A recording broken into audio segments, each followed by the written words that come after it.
or companies that use technology to deliver this to the world. And one of the first challenges we faced is how do we make sure we have a really robust infrastructure system to make sure to build that opportunity that we see in our future. And you talked earlier about some unique of what kind of partnerships existed, how we get creative and strategic to build some enhanced fiber infrastructure systems in your community. And I think we have a story that you haven't heard about, you want to hear, and that is we had a school district that was looking at a major capital improvement project, and they had been sitting at the table with us talking about some of the challenges we were facing with the big closing and how we do our efforts. And they actually allocated some funding for a fiber infrastructure ring to connect schools and make sure that our students and they had state-of-the-art technology. And it created a opportunity for CTC, Consolidated Telecommunications Company, Cover Cities in our county, Essential Health. Several people came to the table and said, wow, if we could have some seed money and capital to build a fiber infrastructure project, what might that look like, and where could that bring us into the future? And that actually occurred in 2004. We just celebrated the 10-year celebration a couple of years ago, and we're really excited to share today. We now have more than 20 companies in our community that employ more than 1,000 people in this tech sector. But you know, the work is never done. We still have broadband infrastructure needs. Not all of our neighborhoods, not all of our communities can claim that they're tech ready, that we like to talk about. Great issue. Yeah. And you know, but yet we continue to go forward. We're proud of that. We hope to try to brand the area as being cutting edge, having these wonderful companies in our midst. We've heard the Blandon Foundation. They've actually, with the broadband community, brought some enhanced funding for us to continue to build on what we have going already. CTC recently, when the Economic Development Organization in the Chamber renovated some office space, actually contributed money so we could have a state-of-the-art meeting room with all the technology and telecommunication infrastructure possible at that time. So we can just continue to make sure that the companies in the community realize that we want to be a leader in that industry. Several success stories.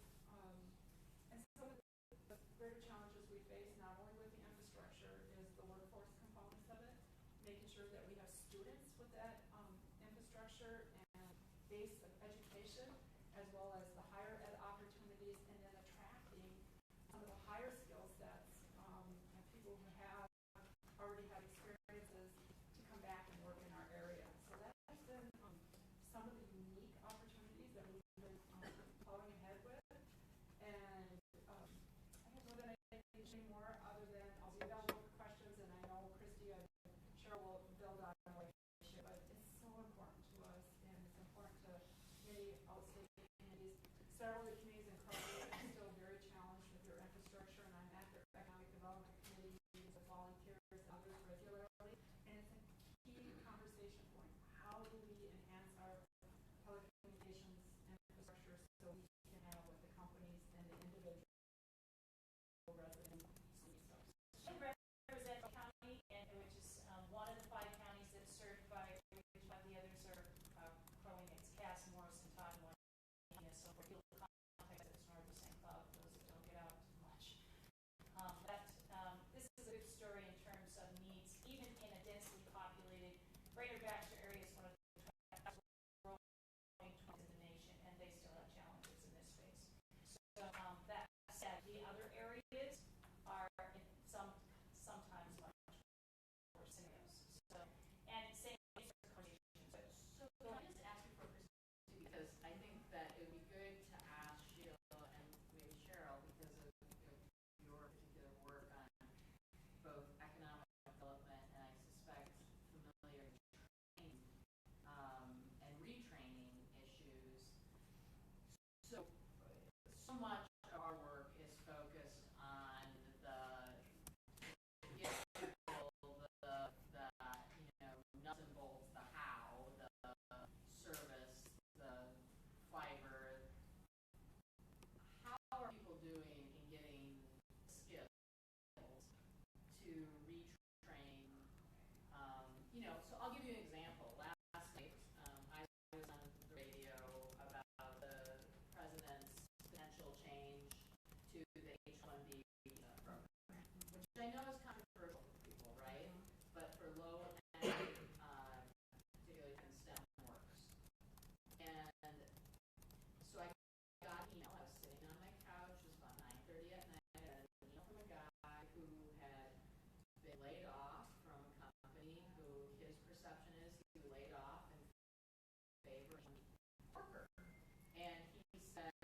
we're quoted as saying there are right now 12,000 job openings in Minnesota in tech.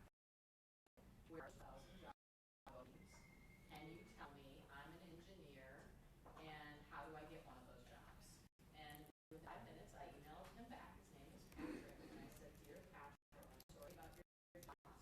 Please send me your resume in Word form. I will run it through a program we have, and I'm going to see how it matches to those 12,000 job openings. And, one of the things that I think is important to be thinking about is how people reskill and retool, because he's been working a year engineer, electrical engineer. What can happen is you can be an electrical engineer, but you still may not have the right skills for today. And so I'm curious about how the workers are doing. We may be getting broadband out there, but if you don't reskill go to Brainerd Lakes, to the community college, to Central Lakes, or get the skills, then You first. So, part of our strategy around this tech sector and trying to build it in our community had what we call the 4-prong approach. And one of the prongs was our workforce. And we looked at that components. One was, how do we train our existing people? How do we make sure our K-12 system is embedding all the skills, as well as our Central Lakes College, higher education. And they actually partnered with 3 other institutions. They got an $18 million Department of Labor and Industry grant, and they started offering degrees and certificates and programs around that tech sector to meet the needs of our business community, as well as to help people reskill or train the opportunities. So we call it like training and growing our own. And then the second piece was the attraction. How do we recruit and attract skill sets? We've had some of our companies talk that if we can't get our skill sets in our community, we've got to open another office. We cannot continue growing in the area. And so BLADEC as an economic development strategy with supporters has actually put into place an individual that helps us help the companies track talent. We would love Patrick's resume. Okay, And Patrick's resume. yeah, and to see if there's any local companies that need this talent. So, Yeah. We are trying to be strategic in addressing some of those issues that you're bringing up. I think that was important to say that they also did a hackathon, Yes, we which did. is super innovative. You have done that in Red Wing and elsewhere. You want maybe just say a word about that's part of your strategy too.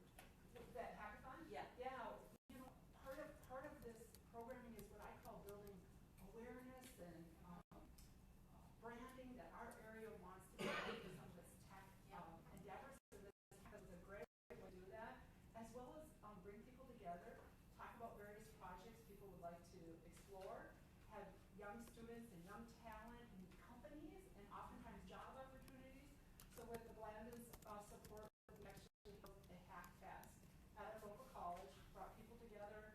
Cheryl was integral with 5 other partners, and had a great day trying to solve what I'll say 4 different projects for our community. And some of the talented people were actually noticed by some of the companies, and relationships developed. And I think the other point to make for the broadband task here is that it's a good rationale for keeping the Dennis group to stay with Dean, because that's the workforce side of the house This is helpful. that Yeah. can deal with workforce and retraining with the economic development side of the house. And broadband office extracted from that, you miss that workforce component that you clued into, Margaret. So that's really important. That's a rationale for keeping it there. And the adoption and utilization of broadband in rural places continues to be a challenge. It is in urban spaces. I know you intend this, so don't take this as a direct hit or anything, Margaret, because I love you, but we're rural, not stupid, right? I mean, we know that this is critical to our survival in every single industry and for a race for the talent to be able to have jobs in rural places. And Did I say something? Because I didn't even get that it was a hit. I grew up rural. My family lives rural, so Right. did I say something? no, you're good. You're beautiful. Some of the legislators I visited with, frankly, during the day on the Hill was interesting, because their philosophy was, well, you chose to live in those spaces.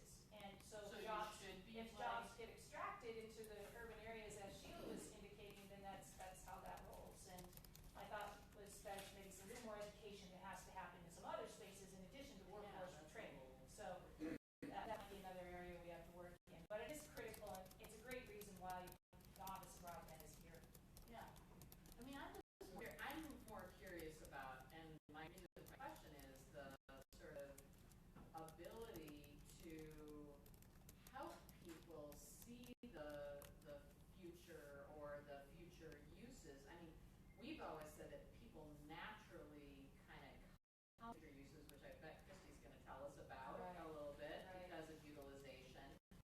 But I do think some people are, for a business usage where they're getting hired, in some cases do need job retraining. I mean, I Oh, think yeah. that the Oh, natural, yeah. some people are more naturally entrepreneurial, and we know that, we've heard those stories.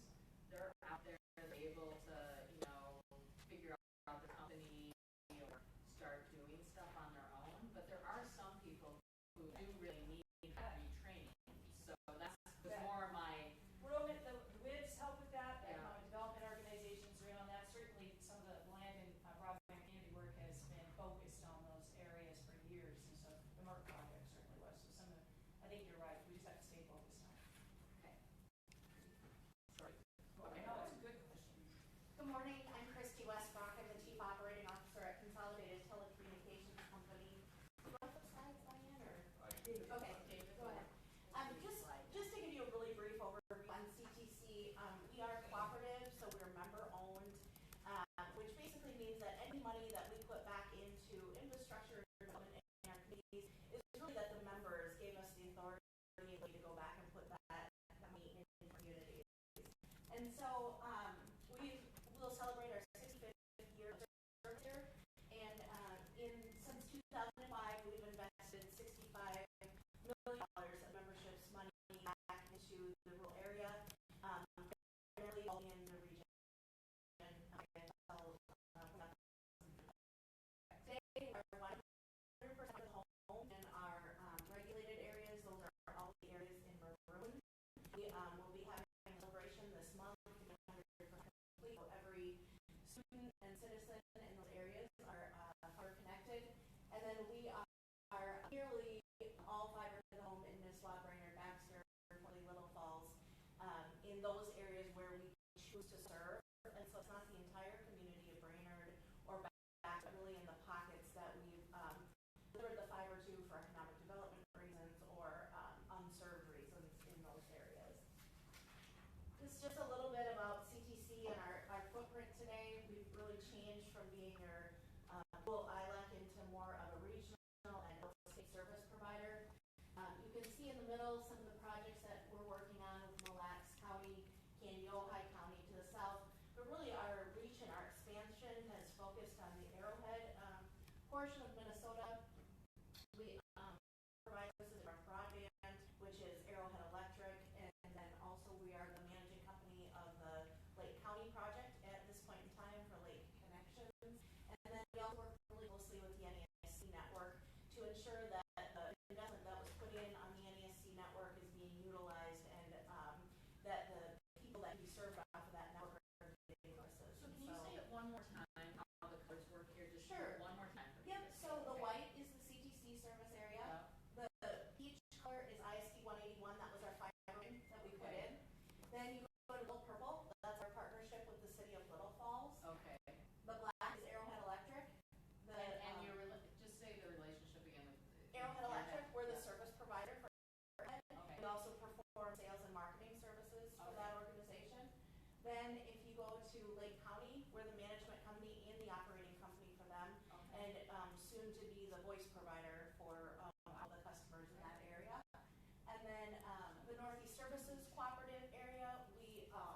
And so just a few key findings to go through with you.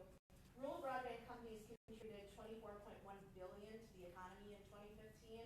And just so that you know that 60% of that $24.1 billion then has an impact that goes back to urban. So if you think about that, what's being built in rural America, over half of it then is going back into urban America in the way it's structured.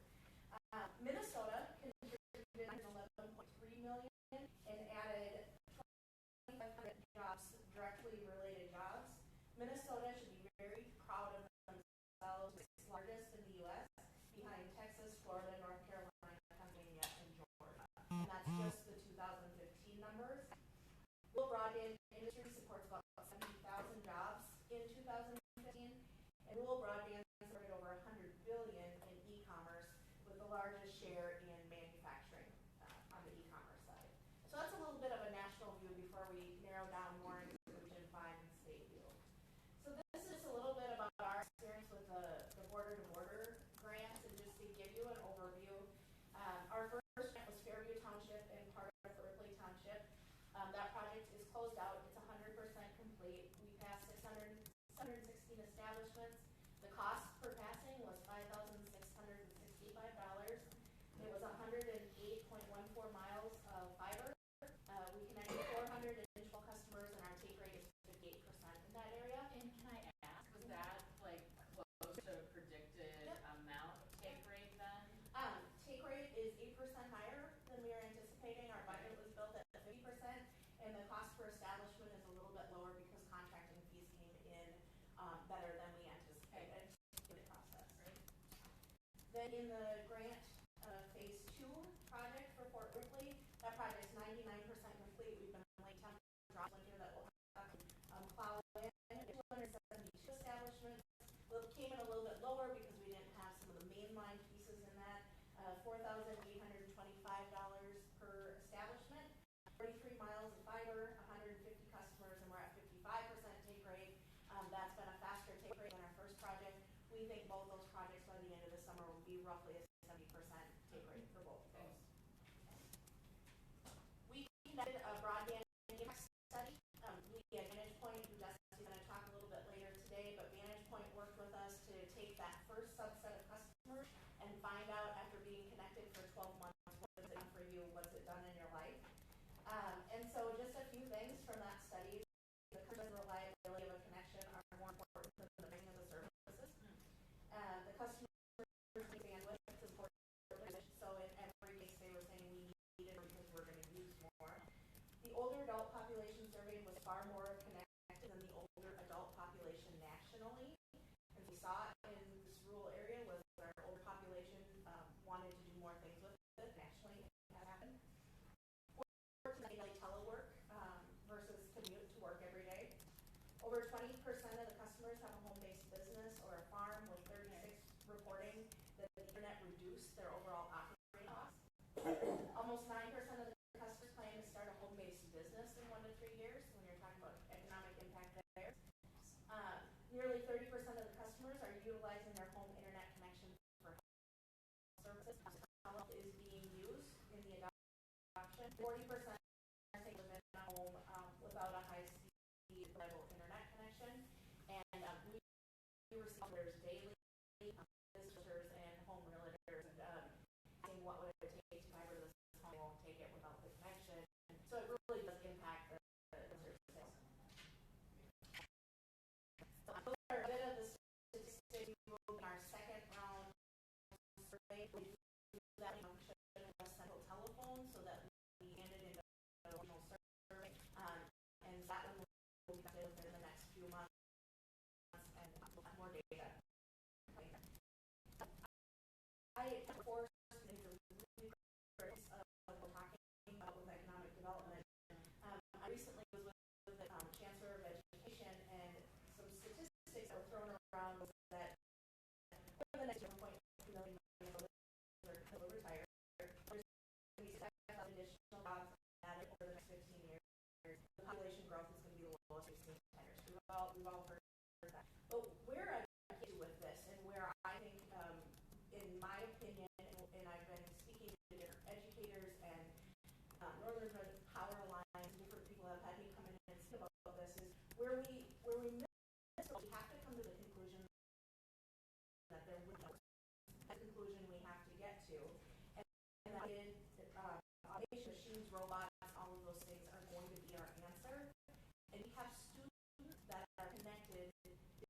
start develop robots, machines, artificial intelligence. And today we're talking about having to go to school online. We're still taught that when in a very short amount of time, they're going to need to be able to code and program, and because there's not going to be front desk clerks around anymore. You know, if you look at the hotel industry right now, in 2 years you'll check into a hotel room with your wireless phone. There'll be a code. You won't talk to anyone when you go into a hotel. In most cases, it'll all be an automated front that will only be centralized in their city than where you're checking into. And as we look at those things, another area just I have to touch on it is precision agriculture. If you have not paid attention to what John Deere is doing, it is absolutely amazing. If you have a farm that's 2,000 acres or more, and you're not using precision ag today, you're losing money. That's how critical. Yet we talk about farmers that don't even have a connection to their home or their barn yet today. Economically, we have to get there when we talk about those types of developments. So that's all I have for now. So, I have a question. Sure. Could we use with attribution some of that data from the survey in the letter to the conference committee about what folks who are connecting through the grant program? Because I think that is very powerful stuff. Cool. I'll send you a copy of Yeah. the entire. Because I think that my guess is that most people who are connecting through the program would probably say a similar type of thing, you know, but will attribute you to your study and CTC's connection.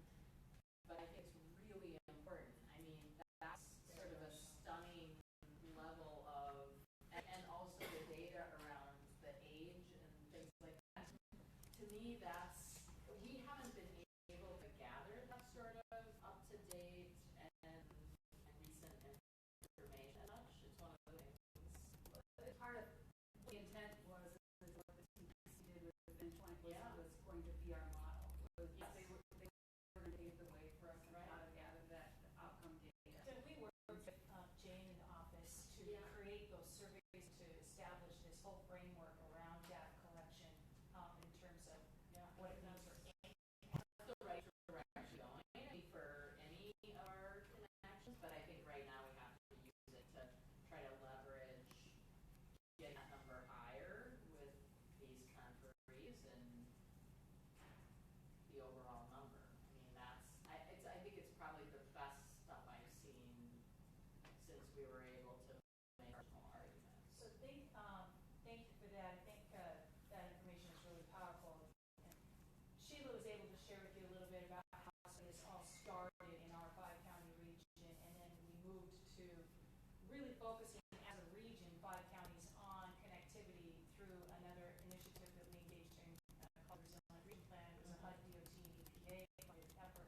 And over 600 folks from the region said, this is critical to us. And so that was in 2011 and 12. And since then, it's been a priority of the task force we call the Virtual Highway Task Force, of about over 150 folks in the region. Maureen's part of that. These are many private, public, and nonprofit partners in the region are part of that task force.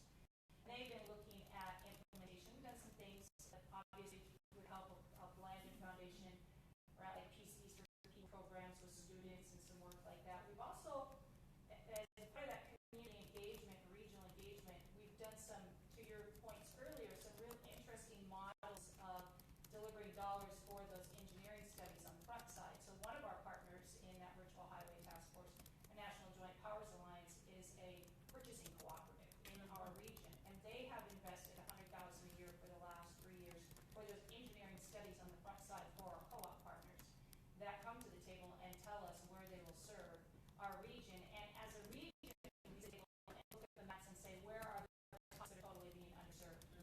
Now, where are the pockets that are underserved, not get contested if we go to an application to the Office of Broadband, because that's the easiest for us to hit.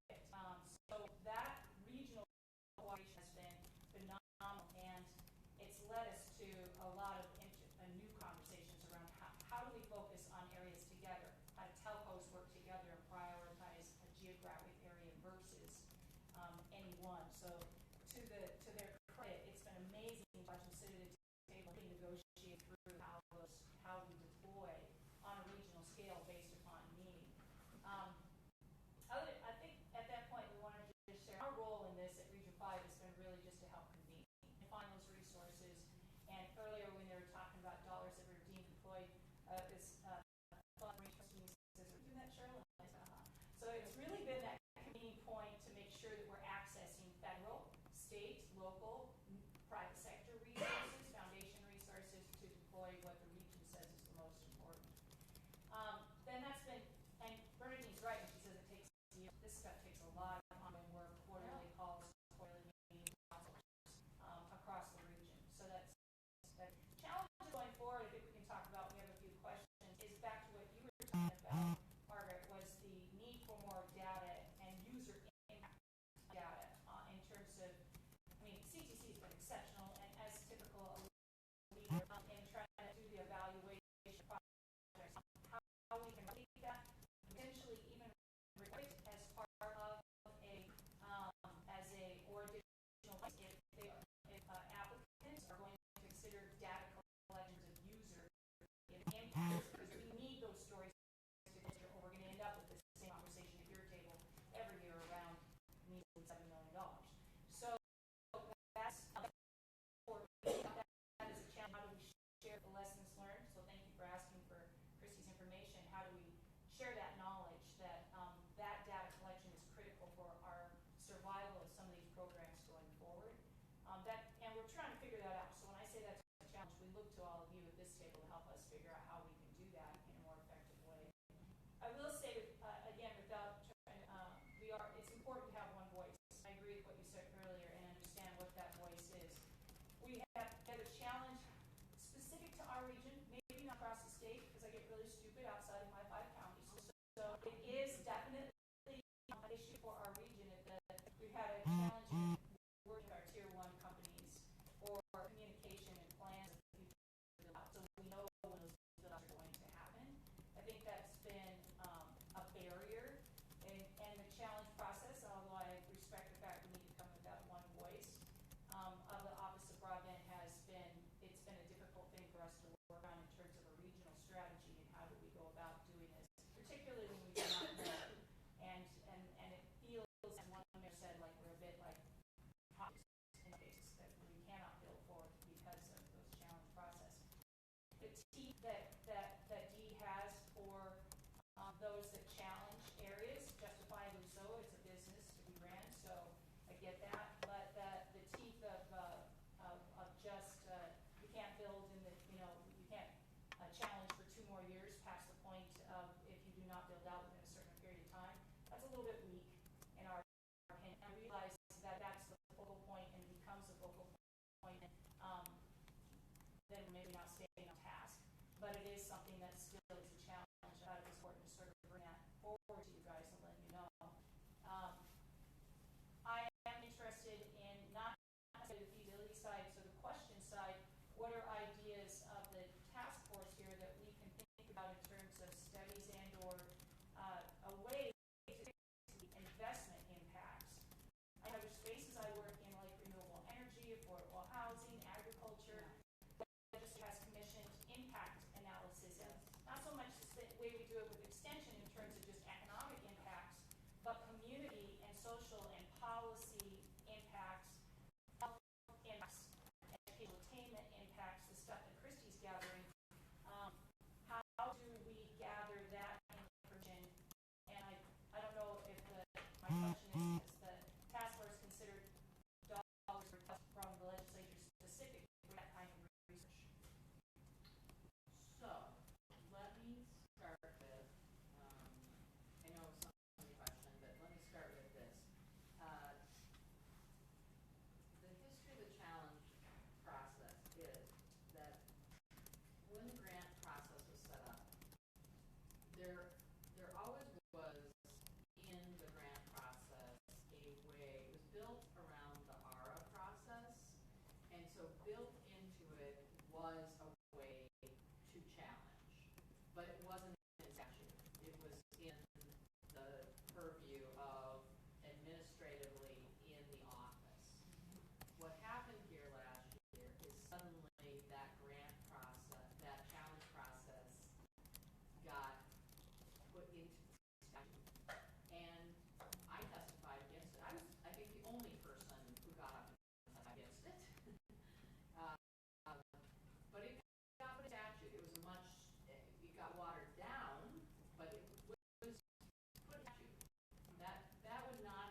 there was something there based off of the ARA process. Sure, that makes sense. So I don't think there's necessarily the feel there should be nothing, but I think, there's probably a variety of feelings about this, but the original feeling was it should have been more administrative than in statute. To your point about data and user impact, I think it would be fabulous if someday we could get this office stabilized to the point that it's actually accepted and funded, that we could start to, really put in place that sort of mechanism. And I think we might get there to be that. And one way of doing it is, like, in the future with grants, that actually we should collect some of this data, like what has just been done here. So maybe Deanna would like to speak to that already. I think that is really important going forward, that we understand who the users of, and we've always talked about that. I think that that's a desire of this task, to understand people are utilizing, adopting the desire. And so I just compliment all of you on this. This is just magnificent, and we need to, and thank you, Jane, and the office for working on this project with Region 5, with CTC. I think this can be a model going forward. I think my guess is most folks accepting a grant going forward would be will offer this as part of the deal. To say, yes, we take this as part of what we're going for. I think that's amazing. And Deanna wants to say something about that. Yes, please. And we just haven't had an opportunity to talk about it at the table in the past.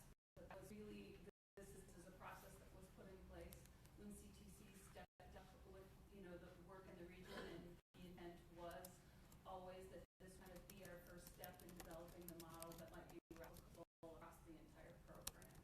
And so CTC is generous in sharing the results of that process, and the next phase of that now is the agency, and we are in the midst of putting together that pilot for the next phase of that piece, where we will be working with the next grantee area that's been completed, and develop a form of what CTC used that might be cost-effective way to yield much of that same information across the entire program.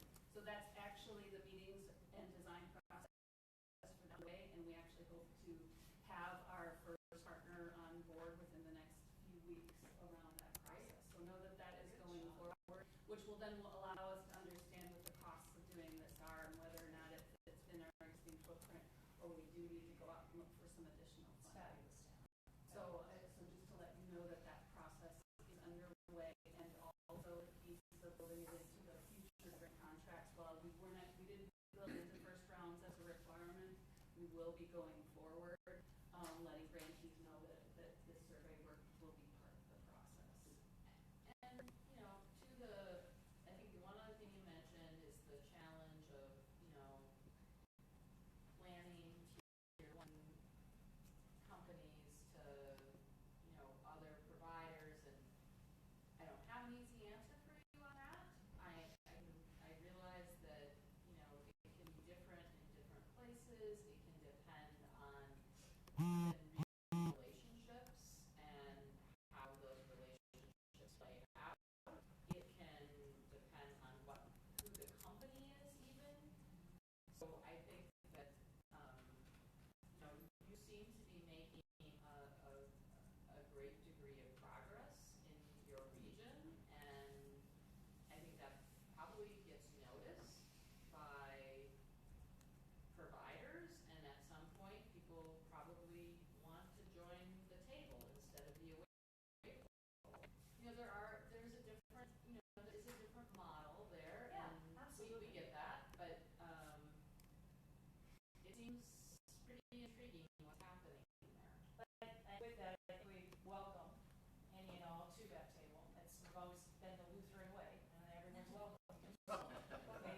It's certainly an invitation to those, to any others that participate in those conversations. We've sent those invitations several times. But I think one of the things I appreciated about this group over is the unique perspectives of all of you at the table. I think what's missing, and this is certainly not something that my partners at WCTA, CT, others have asked me to say, but is that rural co-op representation here. And so my question is, what needs to happen to get that type of representation that has been the greatest allies to our rural broadband adoption into the Bump task force? somebody off the table and then get appointed by the governor. I mean, honestly, Is that what it takes? And honestly, Yeah. I'm an attorney, but probably 80% of my practice are rural co-ops. So I'm not allocated a rural co-op person, but hopefully I have been able to bring that perspective to the and we, table. well, here's the thing. I mean, we only do so much here. The task force turned over once in the, from the first term of the governor to the second term of the governor, and that they did decide to do a reset on this. There were applications.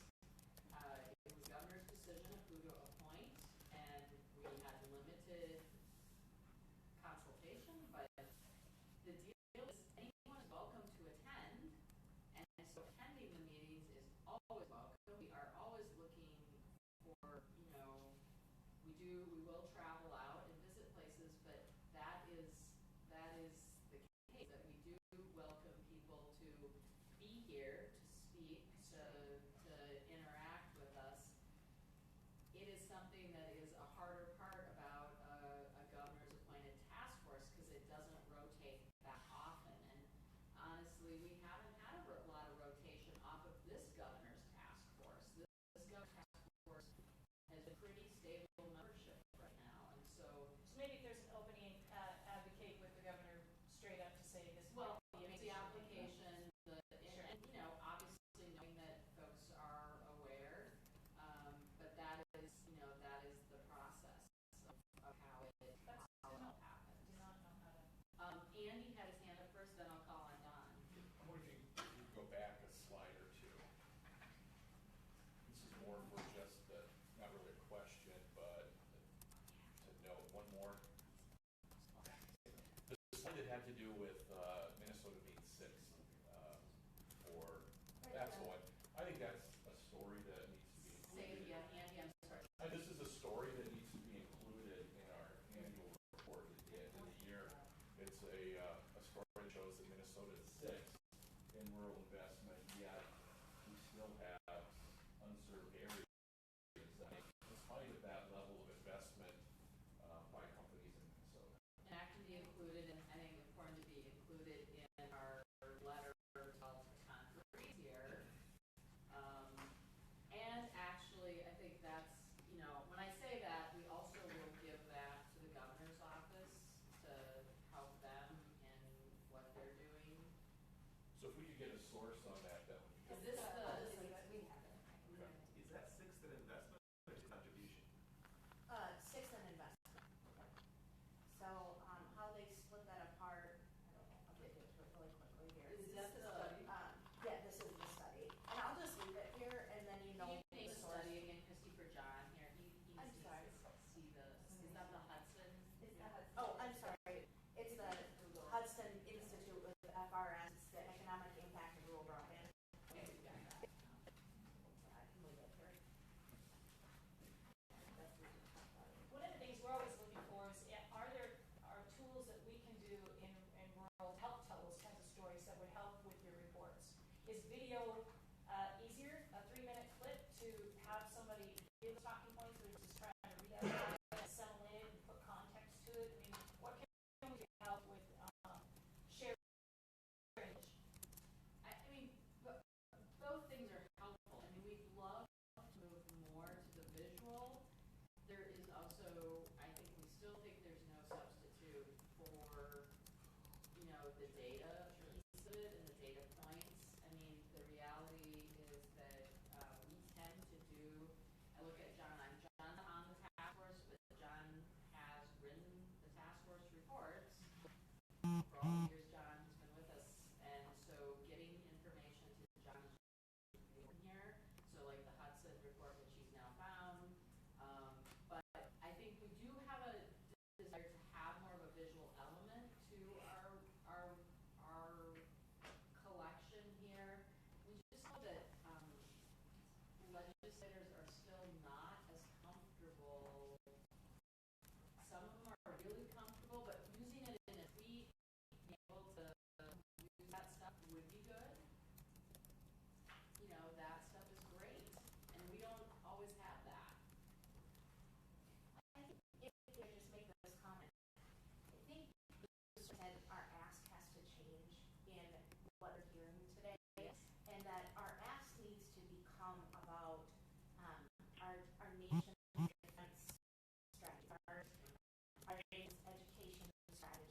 machines talk to machine human interface.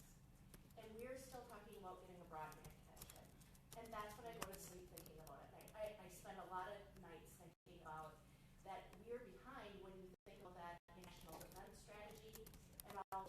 I really think we make Minnesota bold in our ask for broadband. Well, I think it would be, I mean, we have to work on a couple of different levels here, right? And that is really be a small group of legislators that we can talk to at that level, because they're thinking about that. And then there's a whole group of legislators who we're still trying to explain to them to even get wireless service, they still need a wired backbone. And it's a challenge to explain this. So I'm just saying, like, we need to talk about both levels of the audience on this. And, you know, we do have a group that we're talking to that totally would want to talk to you about that, Christy, because they are having conversations with each other about how far behind we are, why it's of such critical importance. But the vast majority of people are kind of in the, whoa, you know, they may not understand why the comma is so important between audio and video in Maureen's bill. I was going to say that I think this is some of the most impactful, insightful Yeah. economic development innovation that we've ever seen. And not only is it important and accurate, but it has points that I would never even thought of, especially making the link between what's going on in rural and how it impacts urban, which is a huge issue now, and what's being discussed at the Capitol. And I think it's extremely timely. So I hope that not only our broadband task force, but that your agencies and the people that you're with could maybe prepare a two-page fact sheet that goes to legislators, because even if they don't understand immediately about technology, some of those data points are just so important and come across being important. And I would see that as actually having the potential to get us to the 30 million this year instead of some compromise between 7 and 10. And So I just compliment you. This is really good I stuff. think the amplification process, I mean, thinking about this, it's like the amplification of the pieces. You know, we can say it, if you can say it, if you can have some other people say it. I mean, it's all about the repetition right now of it. We certainly stand ready to help with that. We've been in contact with our legislators on a very frequent basis. We have a very informed legislator. And, you know, yeah, we really really informed spot. and yeah, so we've been in communication with them. We also have extended a lot of invitations to legislators that are not necessarily as well connected to some of these issues and don't get this data on the local level and or don't really have a rural context and how we. And so we've been very thoughtful wanting to invite those legislators out to talk to residents, hear the data on the local levels, at the regional levels. My colleagues at the regional development commissions offered that as well on a statewide basis. So anywhere, whether it's me or wherever it is that we can create those opportunities, we certainly do that. So, and we have a lot of partners at this table to thank for their efforts that got us this far. Without the work of the Office of Broadband working with CTC, without Sheila's early work in our region to make this a priority. I mean, it's all been very, very ingenuous, and certainly the progression, our progression, our evolution in the space of broadband has